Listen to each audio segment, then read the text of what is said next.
I welcome you all my dear students to my channel Ingenious Study। आज हम पढ़ने वाले स्टूडेंट 2.2 द हाउस बिल्डर का जो वार्मिंग अप एक्सरसाइज है, चिट चैट के जो क्वेश्चन स्टूडेंट है ना, जितना कुछ भी इस चैप्टर में दिया है एक ही वीडियो लेक्चर में खत्म करने वाले हैं। ठीक है स्टूडेंट, ठीक है। तो वीडियो थोड़ी सी बड़ी बन सकती है क्योंकि एक ही वीडियो लेक्चर में हमें सारी चीज़ें कवर करनी है। ठीक है, तो सबसे पहले हम चिट चैट के क्वेश्चन देख लेते हैं। ठीक है, ओके, चलो चिट चैट के क्वेश्चन सीधे रेडीमेड आंसर ही प्रोवाइड कर। देखो चिट चैट के जो क्वेश्चन है ना, डिस्कस द फॉलोइंग। पहला क्वेश्चन क्या है स्टूडेंट, देखो, what is retirement from occupation. ये रिटायरमेंट क्या होता है? ऑक्यूपेशन का मतलब होता है पेशा। हाँ, किसी का कुछ पेशा होता है काम करने का, है ना। तो अपने काम से रिटायरमेंट लेना ये क्या चीज होती है भाई? रिटायरमेंट का मतलब होता है काम से त्याग कर लेना, है ना। देखो, रिटायरमेंट फ्रॉम ऑक्यूपेशन मतलब किसी काम से रिटायरमेंट ले लेना, यानी मुक्ति पा जाना। क्या है? इज वो है to stop doing the work which a person had been doing for a long time। देखो, रिटायरमेंट फ्रॉम द ऑक्यूपेशन का मतलब क्या है? To stop doing the work, उस काम को करना बंद कर देना। Which a person had been doing, जो पर्सन कर रहा था, हैड बीन डूइंग मतलब जो कर रहा था, फॉर अ लॉन्ग टाइम, लंबे समय से जो इंसान जो उस काम को कर रहा था उसे बंद कर देना ही क्या होता है? उस काम से, उस ऑक्यूपेशन से रिटायरमेंट लेना होता है। क्लियर है ना। Second, what do people retire when. हाँ सॉरी, वैन मतलब कब, डू पीपल रिटायर, लोग कब रिटायर होते हैं, मतलब काम से मुक्ति कब पाते, कब स्टॉप कर देते काम करना। आंसर देखो, people retire when they feel they do not want to work anymore, जब वे फील करते हैं कि अब मुझे और काम नहीं करना है ना। लाइफ में सारे जिंदगी मैंने काम में बिता दिया, अब थोड़ा सा इंजॉय भी करना है, दूसरी अपनी पसंद की भी चीजें करनी है ना। तब वो क्या करते हैं, जब ऐसा फील करते हैं तो वो रिटायर करते हो जाते हैं। एनीमोर मतलब और ज्यादा आगे काम नहीं करना, है ना। If in service a person retires, अगर वो किसी सर्विस में तो पर्सन रिटायर होता है एट द एज ऑफ 60 और 65, 60 या 65 की उम्र में वो रिटायर हो जाता है। ठीक है ना। आगे देखो क्या है, for what reasons do people have to retire from their occupation, किन रीजन से अपने काम से लोगों को रिटायरमेंट लेनी पड़ती है। आंसर देखो, the people have to retire, उन्हें रिटायर होना पड़ता है फ्रॉम देयर ऑक्यूपेशन, अपने काम से, because they reach the specific age of retirement, क्योंकि वो रिटायरमेंट की एक स्पेसिफिक एज में पहुंच जाते हैं, काफी उम्र हो जाती है। और some people have to retire, उन्हें रिटायर होना पड़ता है कुछ लोगों को, ड्यू टू, किसकी वजह से? देयर फिजिकल इनएबिलिटी, है ना। उनके शरीर में उतनी ताकत नहीं रहती, फिजिकली वो क्या हो जाते हैं, थोड़े से कमजोर हो जाते हैं, इस वजह से भी रिटायरमेंट लेनी पड़ती है। ठीक है ना। आगे देखो क्या, ये क्वेश्चन है अगला, how do people spend their time after retirement, retirement के बाद लोग अपना टाइम कैसे बिताते हैं, कैसे स्पेंड करते हैं। आंसर देखो, after retirement some people spend their time in social service, सामाजिक कार्यों में, है ना, कुछ अच्छे काम करने में। Some get busy in their hobby, और कुछ लोग बिजी हो जाते हैं अपने हॉबी में, किसी को सिंगिंग पसंद है, किसी को डांसिंग पसंद है, किसी को कुकिंग पसंद है ना, इस टाइप की चीज़ों में वो बिजी हो जाते हैं। देखो इस क्वेश्चन क्या है, देखो, discuss the end match the professional. देखो आपके चिट चैट में ही दिया हुआ है ना, देखो बुक में ही दिया हुआ है, तो सीधा आंसर मैं आपको प्रोवाइड कर रहा हूँ। डिस्कस करना है and match the professionals involved in construction with the work they do. Professional का मतलब होता है किसी काम में जो बिल्कुल अच्छे होते हैं, उस काम के प्रोफेशनल होते हैं। जैसे कि देखो, आर्किटेक्ट है, ये कौन सा काम करता है? आर्किटेक्ट। इंजीनियर का क्या काम होता है? आपको यहाँ पर पेयर बनाने, यहाँ पर काम दिए हैं और यहाँ प्रोफेशनल दिए हैं, जो काम में एक्सपर्ट होते हैं उनको बोलते हैं प्रोफेशनल। तो आपको पेयर बनानी है, तो सीधा आंसर ही प्रोवाइड कर देते हैं ना हम आपको। देखो ये आंसर है नीचे, और एक्सप्लेन कर देते हैं थोड़ा सा। देखो क्या है ये, ठीक। तो पहला क्या, आर्किटेक्ट का क्या काम होता है? फर्स्ट का डी कहाँ है? डी कहाँ है? ये है प्लान्स एंड डिजाइन स्ट्रक्चर, जो मकान या बिल्डिंग का, जो रोड का जो भी स्ट्रक्चर होता है उसकी डिजाइन बनाते हैं कि ऐसा ही बनेगा करके। ठीक है ना, वो होता है आर्किटेक्चर का काम। इंजीनियर का काम क्या होता है स्टूडेंट? सेकंड का ई देखो, एंश्योर, वो ये पक्का करता है कि structure will be strong and stable, जो स्ट्रक्चर है जिसपे कितना लोड आएगा, है ना, उसे किस कंडीशन में बनाया गया, तो उसके लिए एकदम स्ट्रांग होना चाहिए स्ट्रक्चर, और स्टेबल होना चाहिए, हमेशा टिका रहना चाहिए, टिकाऊ होना चाहिए और मजबूत होना चाहिए। ठीक है ना।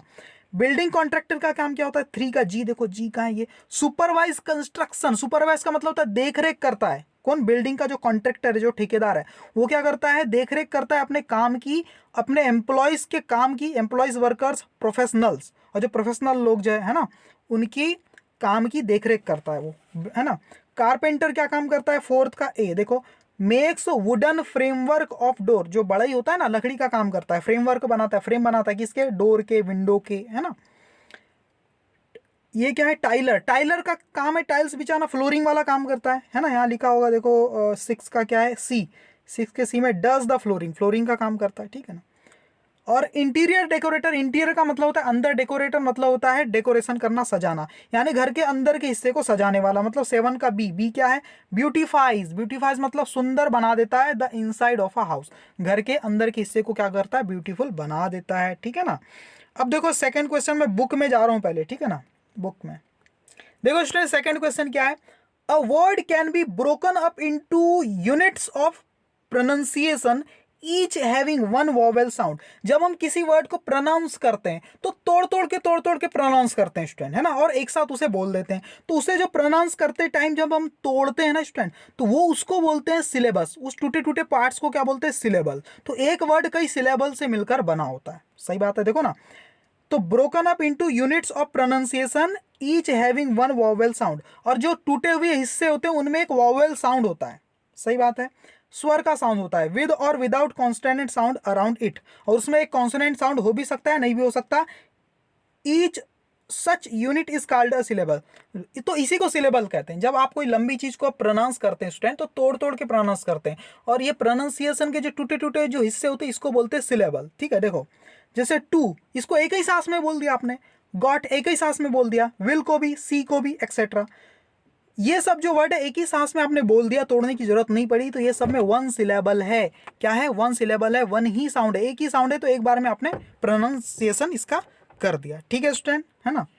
स्टूडेंट यहाँ पर कुछ वर्ड ऐसे हैं जो टू सिलेबल वाले हैं। टू सिलेबल मतलब जब आप उसको प्रोनाउंसिएशन करते हो, उसका जब बोलते हो तो दो पार्ट्स में बोलते हो। जैसे फादर बोलना है तो फादर, फादर ऐसा टूट रहा है ना, ये फा को पहले बोला, दर को दूसरा, तो ये एक देखो, ये सिलेबल एक हो गया, ये एक सिलेबल हो गया। और हमने क्या बोला है, हमने ये पढ़ा है कि जो सिलेबल होता है उसमें each having one vowel sound, हर एक सिलेबल में एक वॉवेल साउंड होता है। तो फादर में देखो ए एक वॉवेल साउंड है, देखो ए ई आई ओ यू, ये वॉवेल होते हैं ना, तो हर एक सिलेबल में एक वॉवेल का साउंड होता है, साथ में कॉन्सोनेंट भी हो सकता है या नहीं भी हो सकता है। देखो विद और without consonant sound around it, है ना। जैसे मैसन, मैसन, बिल्डर हैव टू सिलेबल्स, इसमें क्या टू सिलेबल है। जैसे जैसे स्पेलिंग बड़ी होती ना वर्ड्स की, उसमें सिलेबल बढ़ते जाते हैं। जैसे और बड़ी बड़ी स्पेलिंग, जैसे इंजीनियर की स्पेलिंग और बड़ी हो गई, तो इसमें 3 3 सिलेबल हो गए, कई तो 4 4 सिलेबल भी होते हैं स्टूडेंट, जितनी बड़ी बड़ी स्पेलिंग होती है उसमें, ठीक है ना। जैसे इंजीनियर, इंजीनियर, है ना। जब किसी बच्चे को हम कुछ वर्ड बोलने के लिए कहते हैं ना, छोटा बच्चा 2 या 3 साल का, उसको बोलते हैं ना बेटा ऐसा बोलो, तो वो बोल ही नहीं पाता। क्यों, क्योंकि उसको एक साथ कई सारे सिलेबल प्रोनाउंसिएशन करते ही नहीं आते, उच्चारण करते ही नहीं आता। इसलिए हम उसको सिखाते हैं धीरे से, कैसे, जैसे उसे फादर बोलना सिखाने तो हम क्या बोलते हैं, बेटा बोलो फा, फिर बोलते हैं बेटा बोलो दर, तो हम एक एक सिलेबल सिखाते हैं बच्चों को, ठीक है स्टूडेंट। वही यहाँ पर जैसे इंजीनियर किसी बच्चे को बोलना सिखाना है, तो हम क्या सिखाएंगे, एक एक सिलेबल सिखाएंगे, तीनों सिलेबल एक साथ नहीं सिखाएंगे। हम बोलेंगे इन जिन नियर, नियर, है ना। कारपेंटर सिखाना है तो क्या बोलेंगे, कार पेंटर, कारपेंटर। तो ऐसा होता है स्टूडेंट, है ना। कंस्ट्रक्शन, ये इसमें क्या 3 3 सिलेबल है, ठीक है, 3 पार्ट्स में ये डिवाइड हो सकता है। तो write down names of any 5 of your classmates, अपने जो क्लासमेट है, आपके फ्रेंड है स्टूडेंट, उनके किसी के भी 5 के नाम लिखने आपको, है ना, अपने फ्रेंड के, and break them up into syllables, उनके नामों को सिलेबल्स में ब्रेक करना है। Write down the names of syllables in each of their name, किसी का जो नाम लिखा आपने, आपको बाजू में ये भी लिखना है कि उस नाम में कितने सिलेबल है, किसी दूसरे के नाम में कितने सिलेबल है। पहले सिलेबल्स में पार्ट्स में डिवाइड कर लेना है, इस तरह से या इस तरह से, और फिर लिखना है कितने सिलेबल का वो नाम है। तो चलो एक्सरसाइज में आपको वही करा देता हूँ सीधे, ठीक है, ओके। तो स्टूडेंट यहाँ पर रेडीमेड एग्जाम्पल्स आपके लिए, देखो आपकी क्लास में कोई बॉयज है या गर्ल्स है जो भी है, जैसे सागर नाम लिखा हुआ है ना, सागर, किसी बच्चे को ऐसे सिखाओगे, ये सोचो आप, है ना, सागर, है ना, तो एक सिलेबल, ये एक सिलेबल, तो नीचे आपको लिखना है, देखो 2 सिलेबल इसलिए 2 लिख दिया। कैवल्य, कैवल्य, है ना, कैवल्य, है ना, तो 3 सिलेबल से 3। शुभम, है ना, 2 सिलेबल है। निरंजन, 3 सिलेबल है। और यहां पर देखना अभिमन्यु, ऐसा होना था, ये MAN साथ में होना था एक्चुअली, है ना। आप जैसे बोलते हो तो क्या बोलते हो, अभिमन्यु, यू, ऐसा बोलते हैं ना, तो मन साथ में होना था एक्चुअली। तो ये थोड़ा सा आप कर लेना, इसमें 3 सिलेबल है। ओके ठीक ठीक है, आगे क्या देख लेते हैं, आगे क्या है। ठीक है, अब मैं आपको करा देता हूँ कुछ क्वेश्चंस। देखो अब कौन से क्वेश्चन करने वाले स्टूडेंट, देखो ये जो साइड में दिए होते हैं ना, मार्जिनल क्वेश्चन बोलते हैं इनको ना। जैसे कि ये क्वेश्चन दिख रहा है, why was the mason a very good workman, ठीक है ना। ऐसे ही क्वेश्चन और साइड में दिए रहते हैं, जैसे ये एक क्वेश्चन दिया हुआ है, what sudden decision did the mason take, और अगले पेज में और भी दिए इस टाइप के सवाल 2 ठो, है ना। तो ऐसे चारों सवाल ऐसे जो दिए हैं, जैसे ये 2 बाजू में 2 सवाल है, ये वाला ये, तो इनको अब मैं करा रहा हूँ। ठीक है स्टूडेंट, चलो इन सवालों को देख लेते हैं पहले। देखो ये क्या है स्टूडेंट, फ्रॉम मार्जिन, मार्जिन जो है बाजू से लिया गया चैप्टर के, उसी चैप्टर में से, है ना। तो मार्जिनल क्वेश्चन है, टेक्सचुअल क्वेश्चन ये है। देखो क्या है पहला सवाल, why was the mason a good workman, जो मैसन था, मैसन मतलब मिस्त्री जो काम करता है ना, वो एक अच्छा वर्कमैन कैसे था। ठीक है, तो देखो the mason was a good workman, workman मतलब इंसान, काम करने वाला इंसान को बोलते हैं वर्कमैन, है ना। Because he took great interest in his work, क्यों अच्छा माना जाता था, क्योंकि अपने काम में बहुत इंटरेस्ट लेता था। And did it with full dedication, और पूरे डेडिकेशन मतलब जून के साथ उस काम को करता था। He did not make any compromise, कोई भी कटौती नहीं करता था, कंप्रोमाइज नहीं करता था, किसके साथ, विद क्वालिटी, है ना। आइदर इन मटेरियल, या फिर वो मटेरियल की बात हो, और कंस्ट्रक्शन वर्क, या फिर वो कंस्ट्रक्शन जो होता है निर्माण कार्य, उसकी बात हो, दोनों में किसी प्रकार की कोई भी कंप्रोमाइज वो नहीं करता था स्टूडेंट। ठीक है, what sudden decision did the mason take, कौन सा अचानक, सडन डिसीजन मतलब एक साथ अचानक से ले लिया, कौन सा डिसीजन ले लिया अचानक उसने, मैसन ने। आंसर देखो, the mason suddenly took the decision to retire, है ना, रिटायर होने का डिसीजन ले लिया कि अब मैं क्या हो जाऊंगा, काम से अब रिटायर हो जाऊंगा, अब काम नहीं करूंगा, है ना। व्हाट वाज द कंस्ट्रैक्ट कॉन्ट्रास्ट, है ना, देखो contrast, what was the contrast in the workmanship of the last house. Contrast का मतलब क्या होता है, अंतर, है ना, क्या डिफरेंस था। वर्कमैनशिप मतलब काम करने के तरीके में, ऑफ द लास्ट हाउस मतलब शुरू के बहुत सारे मकान बनाए मैसन ने, और लास्ट में एक मकान बनाया, तो इसमें इसको बनाते टाइम उसके काम करने का तरीका, इसको बनाते टाइम जो काम करने का तरीका था, उसमें क्या कॉन्ट्रास्ट था, क्या अंतर था। ठीक है, ये यहां पर पूछा है, तो आंसर देखो इसका, the quality of the construction of the last house was very poor, poor मतलब घटिया, जो क्वालिटी थी लास्ट हाउस की वो बहुत घटिया थी। The work was done very carelessly, और वर्क बिल्कुल केयरलेस तरीके से किया गया, पहले केयरफुली करता था, अब केयरलेसली करने लगा क्योंकि इंटरेस्ट नहीं ले रहा था ना। द स्ट्रक्चर्स वर रफली मेड, जो स्ट्रक्चर थे वो भी बड़े रफ तरीके से बनाए गए थे, बीम कॉलम जो भी है, दीवार वगैरह। The material used was of a very low quality, और मटेरियल भी अच्छा नहीं था, रेत सीमेंट गिट्टी ये सब अच्छे क्वालिटी के नहीं थे। The walls were weak with poor finish, जो वॉल बनाई गई थी वो भी क्या थी, कमजोर थी, और उसकी फिनिशिंग भी अच्छी नहीं थी, प्लास्टरिंग वगैरह। Such was not the case with the other houses build earlier by the mason, तो such was not the case, इस टाइप की चीजें नहीं हुई थी विद द अदर हाउसेस, दूसरे घर हाउस के साथ, है ना।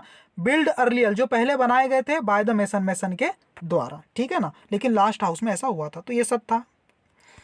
What shock awaited the mason, कौन सा झटका था जो वेट कर रहा था मैसन के लिए, क्या शॉक लगने वाला था उसको, सरप्राइज मिलने वाला था बिल्कुल, है ना।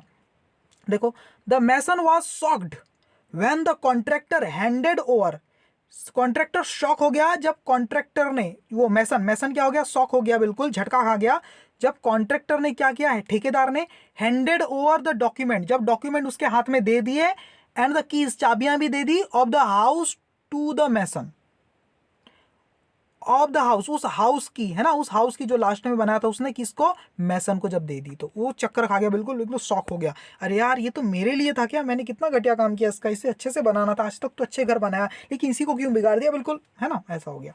तो कुछ एक्स्ट्रा क्वेश्चन है जो बुक के अंदर से भी कभी एग्जाम में पूछे जा सकते हैं, जो है ना, बुक के अंदर से कुछ सवाल लिए गए, वो भी मैं फटाफट देख लेता हूँ, बता ही देता हूँ आपको। What did the mason always strive, किस चीज का भूखा था हमेशा मैसन, कौन सी चीज के लिए बहुत ज्यादा वो था, जुनूनी। The mason always strove, strive की सेकंड फॉर्म है strove, to do his work to perfection, अपने काम को परफेक्टली करने के लिए बहुत ज्यादा स्ट्राइव था। When would the contractor send for the mason, contractor ने, है ना, when would the contractor send for the mason, कब भेजा कॉन्ट्रैक्टर ने मैसन के लिए, है ना, मैसन के लिए किसी को भेजा बुलाने के लिए। As soon as a house had been designed by the architecture, जैसे ही आर्किटेक्चर के द्वारा घर की डिज़ाइन हो गई and detail finalised by the engineer ने डिटेल फाइनलाइज कर दिया, the contractor would send for the mason, तो कॉन्ट्रैक्टर को भेज दिया गया मैसन को बुलाने के लिए। ये कुछ और सवाल है, देखो इसे आप खुद भी कर सकते हैं ना। What did the mason ensure, कौन सी चीज़ पक्का करना चाहता था मैसन? The mason ensure that the construction material was of the best quality, जो कंस्ट्रक्शन मटेरियल वो अच्छे क्वालिटी का होना चाहिए। And the measurement of the walls, जो मेजरमेंट है जो लंबाई चौड़ाई दीवारों की है ना, डोरवे दरवाजों की, एंड आर्च जो आर्च ऐसे दिए जाते हैं वर परफेक्ट, ये भी परफेक्ट होना चाहिए। इस चीज़ को इंश्योर करता था वो। Why was the mason in great demand? मैसन की इतनी ज़्यादा मांग क्यों थी, क्यों डिमांड में था वो? The mason was in great demand because of his zeal, diligence, है ना, अपने जुनून के लिए, zeal, diligence के लिए, लॉयल ईमानदारी के लिए, और persistence के लिए, अपने दृढ़ता के लिए, ठीक है ना। How did the contractor recompense the mason? Recompense the mason, ठीक है, देखो the contractor recompensed the mason by paying him handsome salary, ठीक है ना। रिकम्पेंस का मतलब होता है धन्यवाद देना या किसी काम की तारीफ करना। कैसे करता था वो? पे करता था उसे हैंडसम सैलरी, बहुत अच्छी सैलरी देता था, और इस तरह से उसको क्या करता था, रिकम्पेंस करता था, उसकी कमाई का वो पार्ट देता था, है ना। Till what age did the mason continue to work, कब तक वो कंटिन्यू किया work? The mason continue to work till he became a father, जब तक कि वो फादर न बन जाए। Why was the contractor disheartened, है ना। आंसर देखो, the contractor was disheartened to look, देखो डिजर्टेंट का मतलब होता है फेल्ट डिसअपॉइंटेड, है ना, मतलब बिल्कुल नाराज सा फील करने लगा कॉन्ट्रैक्टर, है ना। क्यों डिजर्टेंट फील करने लगा? डिजार्टन है ना, disheartened to lose the skilled and experienced mason, जो कॉन्ट्रैक्टर था वो बिल्कुल हताश महसूस करने लगा, डिजार्टन महसूस करने लगा, है ना। क्यों? टू लूज, क्योंकि उसने खो दिया था द स्किल्ड एंड एक्सपीरियंस्ड मैसन, क्योंकि उसका अच्छा सा जो मैसन था, स्किल्ड है ना, कार्यकुशल और बहुत ही अच्छा जो मैसन था, वो क्या था, काम छोड़ के जा रहा था ना। व्हाट कैरेक्टरिस्टिक्स, कौन कौन सी जो क्वालिटीज़ है ऑफ द मैसन, है ना, उस मिस्त्री की, is mentioned in the story, इस स्टोरी में बताई गई है। The mason was resolute and determined, वो क्या था, बिल्कुल रिजोल्यूट था, काम के प्रति अच्छा था, और डिटरमाइंड था, दृढ़ था, ठीक है ना। What did the contractor convince the mason, what did, किस चीज़ के लिए कॉन्ट्रैक्टर ने कन्विंस किया मैसन को, किस चीज़ के लिए? आंसर देखो, the contractor convince the mason to build one last house on a beautiful and convenient site, एक अच्छी सी कन्वीनियंट और ब्यूटीफुल साइट पर एक आखिरी घर बनाने के लिए कन्विंस किया, उसे मना लिया। अब इंग्लिश वर्कशॉप देख लेते हैं, एक्स्ट्रा क्वेश्चन तो हमने कर लिए, कभी पूछे जाए तो आप बना सकते हैं उसे, है ना। देखो क्या है, find from the story the noun from the following, ये जो चीजें, ये क्या, डेडिकेट क्या है, वर्ब है, वर्ब है, क्या है, वर्ब, इससे नाउन बनाना है ना। तो डेडिकेट का बन जाएगा डेडिकेशन। मेजर का मतलब होता है, मेजर एक वर्ब है, लंबाई चौड़ाई मापना, मेजर करना, है ना, तो इससे बन गया measurement.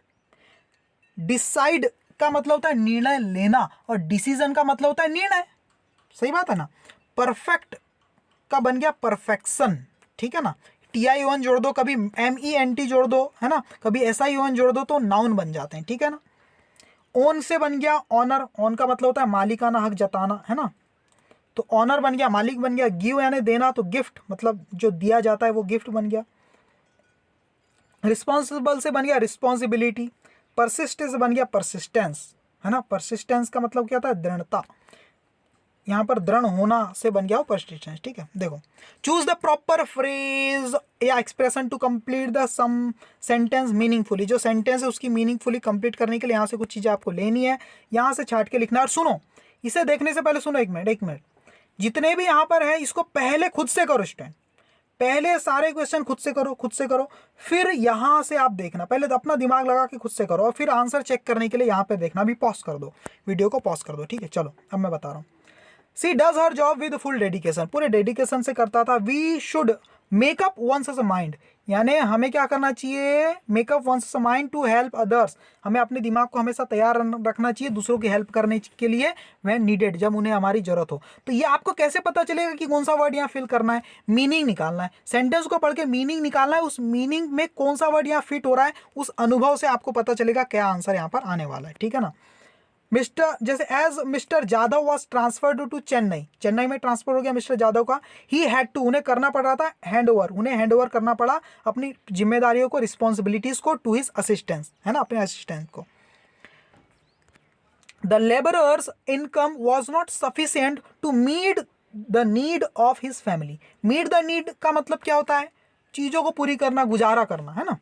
Because of a fault in the wiring they will have to send for an electrician, ठीक है। Mother tried hard to change her son's habit but to no avail, लेकिन उसका कोई मतलब नहीं निकला। हैबिट करना, चेंज करना चाहती थी मदर अपने सन की, लेकिन बट टू नो वेल, लेकिन इसका कोई मतलब नहीं निकला। Mangoes from Ratnagiri are always in great demand, उसकी बहुत ज़्यादा डिमांड रहती मैंगोज की, है ना। अब read the story and answer in your words. देखो क्या है, the owner of the new house built by the mason. देखो क्वेश्चन नंबर 3 आपके बुक में दिया हुआ है, ठीक है ना। तो तीनों क्वेश्चन के आंसर यहाँ पर दिए हुए हैं। चलो मैं एक्सप्लेन कर देता हूँ आपको। देखो क्या है, the owner of the new house, जो नए घर का जो मालिक था, है ना, बिल्ड बाय द मैसन, जो मैसन ने बनाया था उसको, वुड बी एक्सट्रीमली प्लीज्ड, वो बहुत खुश था। जो मैसन ने नया घर बनाया था, उसका जो मालिक था वो बहुत खुश था। क्यों था भाई? आंसर देखो, the owner of the new house built by the mason, उस नए घर का मालिक जो घर बनाया गया था मैसन के द्वारा, वुड बी एक्सट्रीमली प्लीज्ड, वो बहुत ज़्यादा खुश था, हुआ वो बहुत ज़्यादा खुश, बिकॉज, क्योंकि of the quality construction with an excellent and appealing finish, बहुत ही एक्सीलेंट और अपीलिंग फिनिश की वजह से वो खुश था। आगे देखो बी क्या है, देखो आपको आंसर देखना है, सिर्फ आखिरी में जो वर्ड लिखा है इसी का आंसर लिखना है। द कॉन्ट्रैक्टर कंपेंसेटेड, मत कंपेंसेटेड का मतलब होता है उसकी तनख्वाह देना, है ना, for the masons good work. How? जो कॉन्ट्रैक्टर था वो क्या करता था? इनाम देता था, कंपेंसेट करता था मैसन को, है ना। मैसन्स गुड वर्क, उसके गुड वर्क के लिए उसको क्या करता था? कंपेंसेट करता था, मतलब पैसे देता था। हाउ? कैसे? The contractor compensated the mason by paying him handsome salary, बहुत अच्छी सैलरी देकर के क्या करता था? कंपेंस्ड करता था, मतलब उसके मेहनत का उसे हर वो देता था, है ना, मेहनत आना देता था ना। द मैसन, कंपेंस्ड का मतलब होता है मेहनत आना देना, है ना। The mason made a firm decision, एक कड़ा निर्णय ले लिया मैसन ने, टू रिटायर होने का। वैन, कब ले लिया? वैन का आंसर देखो, the mason continue to work till he became a grandfather, कब तक कंटिन्यू किया? जब तक कि फादर नहीं बन जाता, और तब वैन मतलब तब वो फिर डिसीजन उसने ले लिया कि अब रिटायर हो जाऊंगा। कुछ नहीं करना है आपको। अब अगला क्या है देखो, read the following word from the story and allowed till them in the proper column, ठीक है। बहुत सारे वर्ड्स दिए हैं आपको, सुनो, है ना। जब आपके बुक में देखना पेज नंबर 33 में बहुत सारे यहाँ पर वर्ड्स दिए हुए हैं। उन्हीं वर्ड्स में से आपको 1 सिलेबल वाले वर्ड, 2 सिलेबल वाले वर्ड, 3 सिलेबल वाले वर्ड और मोर देन 3 सिलेबल वाले वर्ड 4 कैटेगरी में छांटना है और इन पूरे कॉलम्स को फिल कर देना है। देखो कॉलम्स यहाँ पर फिल कैसे किए हैं आपके सामने है, ठीक है। सारा आंसर दिख रहा है आपको, देखो। तो जो बहुत बड़ी बड़ी स्पेलिंग है वो है 3 सिलेबल से भी ज़्यादा वाले, जैसे रिस्पॉन्सिबिलिटी, मेजरमेंट, सफिशिएंटली, सब्सिक्वेंटली। फिर छोटे छोटे वर्क देखो, वर्क को एक साथ में बोल लिया, लीव, फुल, वे, ग्रेट, ब्रॉड, डोर, इसको बोलने में टाइम ही नहीं लगा। स्टोरी, है ना, many, complete, ready, happy, building, avail. देखो यहाँ 2 सिलेबल है कम से कम। यहाँ perfection, architect, quality, excellent, material, document, ownership, है ना। तो यहाँ पर 3 सिलेबल है, यहाँ 4 सिलेबल है ना, रेस्पॉन्सिबिलिटी, ऐसे टाइप से, ठीक है। फिर क्या है, क्वेश्चन 5 क्या है देखो, क्वेश्चन 5 देख लेते हैं अच्छे से ना। देखो क्या है आपके बुक में, क्या दिया है कि कुछ नहीं करना है आपको। आपने सुना है होमोफोन क्या होता है? होमोफोन, फोन का मतलब क्या होता है? साउंड। फोन का मतलब क्या होता है? साउंड। होमो का मतलब होता है एक जैसा। होमो का मतलब क्या होता है? सेम। होमो का मतलब होता है सेम। फोन में क्या आता है? साउंड। फोन का मतलब होता है साउंड। सेम साउंड वाले वर्ड, जिसको एक जैसा ही साउंड है, जिसको सेम प्रोनाउंस करते हैं। जैसे ये भी वेस्ट है तो ये भी वेस्ट है, ये भी लूज है तो ये भी लूज है, ये भी ग्रेट है तो ये भी ग्रेट है, ये भी न्यू है तो ये न्यू है, ये मेड है तो ये भी मेड है। सेम साउंड है लेकिन स्पेलिंग अलग है, मीनिंग भी अलग है, तो ऐसे वर्ड को बोलते हैं होमोफोन। तो आपको ये जो वर्ड दिए हुए हैं इसके होमोफोन लिखना है। यहाँ 5 ही दिए हुए हैं, बाकी 5 मैं अभी बताता हूँ आप लोग को, है ना। तो चलो मैं आपको सीधे बता देता हूँ। वेस्ट का होमोफोन क्या है? WASTE, waste. ये वेस्ट का मतलब क्या होता है? कमर। और ये वेस्ट का मतलब होता है कचरा। लूज मतलब खो दिया मैंने, अरे मैंने तो चांद से ही लूज खो गया, ये लूज का मतलब होता है ढीला। यहाँ ग्रेट का मतलब क्या होता है? GRATE, यहाँ ग्रेट का मतलब, यहाँ ग्रेट का मतलब तो महान है, लेकिन यहाँ ग्रेट का मतलब होता है जाली, या एक फर्नेस होता है, एक भट्टी होती है जहाँ चीज़ों को गर्म किया जाता है, वो भट्टी भी होता है या जाली भी होता है ना। न्यू मतलब होता है, नो की सेकंड फॉर्म है, KNOW, नो की सेकंड फॉर्म है न्यू, ये वर्ब है। न्यू यानी होता है जानना, और यहाँ न्यू का मतलब है नया। मेड, ये मेक की सेकंड फॉर्म है मेड, MEKE, मेक की सेकंड फॉर्म क्या होती है मेड। तो मेड का मतलब होता है वही काम, कुछ करना। और यहाँ पर सॉरी गलत बता दिया, ये है मेक की सेकंड फॉर्म MADE, है ना। MADE क्या है, MEKE मेक की सेकंड फॉर्म है, इसका मतलब है करना कुछ, है ना। और ये है MAID मेड। मेड क्या होता है, जो लेडी सर्वेंट होती है, लेडी सर्वेंट, उसको बोलते हैं मेड, है ना, घर में काम करने जो आती है लेडी सर्वेंट। यहाँ 5 ही वर्ड दिए, बाकी बुक में से और मैं आपको बता रहा हूँ, ठीक है, रुको 1 मिनट। तो ये 5 वर्ड अभी आपको मैंने बताया, ठीक है। आगे और कुछ वर्ड्स दिए वो भी मैं आपको बता देता हूँ, जैसे कि ये देखो, ये कुछ वर्ड्स दिए है ना, 10 वर्ड है टोटल, तो लेकिन वहाँ पर 5 ही दिए थे आंसर में, तो बाकी मैं यहाँ से करा देता हूँ ना। ये होता है वन, वन नहीं, वन बोलते हैं इसको, क्या बोलते हैं, वन, है ना। We have won the match, हम मैच जीत चुके हैं। तो ये ONE वाला साउंड है, तो यहाँ पर होमोनिम, इसका होमोफोन क्या हो जाएगा, ONE, वन, ठीक है। वन, ये भी वन, वो भी वन। SIGHT साइट, तो यहाँ पर लिखना SITE साइट, ये भी SIGHT साइट है, ये भी साइट है, ठीक है ना। साइट यानी जो काम करता होता है, या फील्ड, उसको बोला है। WEE के वीक, तो आप क्या लिखोगे, WEAK वीक, ये वीक का मतलब होता है सप्ताह, ये वीक का मतलब होता है कमजोर, ठीक है ना। ये WOULD वुड लिखा है, तो आप लिखोगे WOOD वुड, वुड मतलब होता है लकड़ी, ठीक है। और ये विल का पास्ट फॉर्म के रूप में वुड होता है, एक मॉडल हेल्पिंग वर्ब है वुड, ठीक है ना। सी, तो आप यहाँ लिखोगे SEEC, ठीक है। अब कुछ एक्स्ट्रा और मैं बता देता हूँ आपको, होमोनिम, है ना, होमोफोन, जिसका साउंड सेम होता है, प्रोनाउंसिएशन सेम है स्टूडेंट, है ना, लेकिन स्पेलिंग और मीनिंग अलग है ना। चलो वो भी देख लेते हैं थोड़ा सा, है ना, कुछ एक्स्ट्रा वाले हैं। देखो कुछ एडिशनल भी है, देखो सी तो सी, फूल तो फुल, फुल, वेरी वेरी, है ना। Need, site, wood, in, meat, retire, so. तो अब मीनिंग आप देख लेना, जो मीनिंग आपको यहाँ पता नहीं है, ठीक है ना। थोड़ी मेहनत आप भी करो, डिक्शनरी का यूज करना आना चाहिए मोबाइल फोन में, ठीक है ना। अब क्या बोला है बी क्वेश्चन में, select any 3 pairs of homophones from above, ऊपर से कोई 3 पेयर उठाने आपको होमोफोन के, and make simple sentence of your own, और अपने दिमाग से कुछ सिंपल सेंटेंस बना देना है, to show the difference in their meaning, जिससे कि उनके मीनिंग में क्या डिफरेंस है वो पता चल जाए। तो 3 वर्ड हमने ले लिए, पहला ले लिया हमने क्या, सी और सी वाला पेयर, फिर वुड और वुड वाला, फिर फूल और फुल वाला, ठीक है ना। देखो क्या है, the children were thrilled to see various animals in the zoo, है ना। बच्चे क्या थे, बहुत थ्रिल्ड थे, उत्सुक थे देखने के लिए बहुत सारे।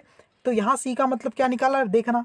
अब यहाँ सी का मतलब क्या, sea holds many mysterious in it, mysteries मतलब होता है, मतलब रहस्य, जो समुद्र होता है वो रखता है अपने साथ बहुत सारी रहस्य को, समुद्र के अंदर क्या क्या आज भी रहस्य है ना।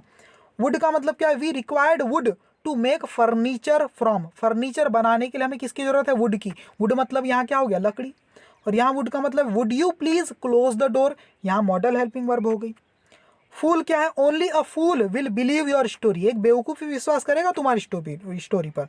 यहाँ फूल का मतलब बेवकूफ़ निकल गया। फुल का मतलब the glass is full of milk, full मतलब भरा हुआ है यहाँ पर, फुल का मतलब। तो ऐसा हमने कर लिया कुछ, है ना। तो कर लोगे आप, बाकी कुछ का भी आप सेंटेंस, छोटे छोटे सेंटेंस बनाना तो मुझे लगता है आप सीख ही गए होगे, छोटे छोटे सेंटेंस, ठीक है। और 6 क्वेश्चन क्या है, देखो एक बार देख लेते हैं।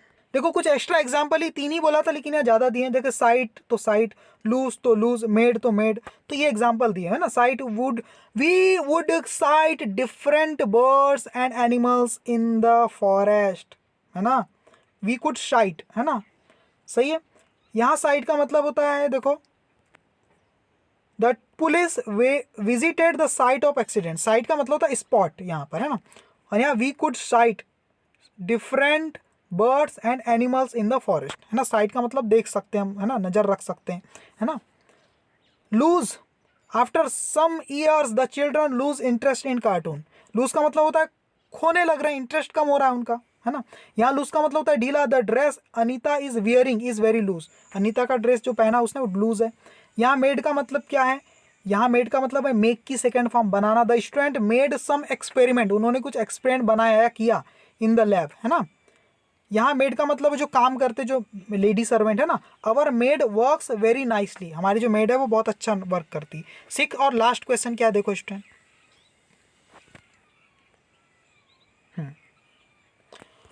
Always do your best, what you plant now you will harvest later, right a paragraph on the about topic. इस टॉपिक पे पूरा पैराग्राफ लिख देना आपको, है ना।